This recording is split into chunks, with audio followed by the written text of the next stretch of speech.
We've talked a lot about things that can be done for people who are adults and have things going on in their lives that they need some instruction about, or that are holding them back from things, or are possibly damaging to their health. Once you go through the process, what impact does that have on the children in the family, not only from the standpoint of what goes on in the family, but what they do outside, what they eat, and all the other things that are becoming important to their folks? That's a great question, and the impact that it has is just mind-boggling. And the reason it's mind-boggling is these are our future generation. This is our future, the children. I have two children, they're 7 and 10. And if you come and look in our pantry, we don't have any gluten in our pantry. We have very limited yeast products in our pantry. We have everything that's whole grain. Nothing white exists in my house. So essentially there's no white sugar, white flour, white rice, white bread. And that's what I see happening in my patients' pantries and kitchens.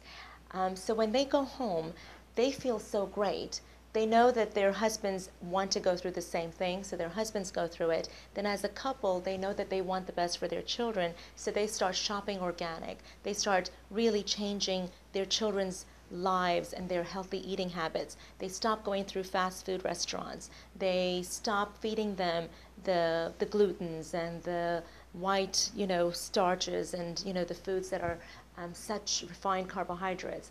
They stop feeding their children those things. They start feeding more vegetables, more fruits. They make sure that their children are staying active. They make sure that their children are allowed to be children, but are not getting very stressed out in school. They really are aware in all levels. And the best thing that I see is, especially in mothers and daughters, if you look at mothers and daughters, a mother is teaching their daughter self-esteem, self-care.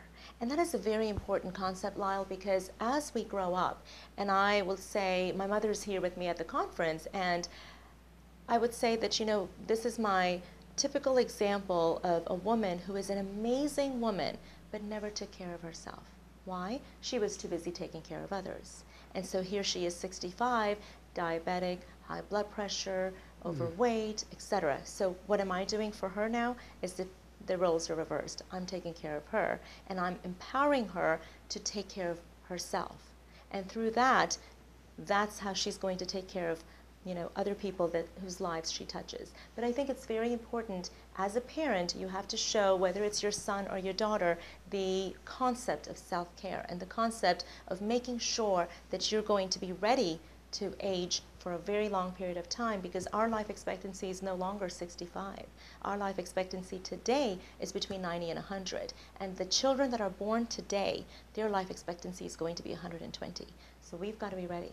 That's absolutely the truth. Yes. And people are going to have to be able to find a way to sustain themselves too. Yes. So what's very interesting is we no longer can throw in the towel at 65.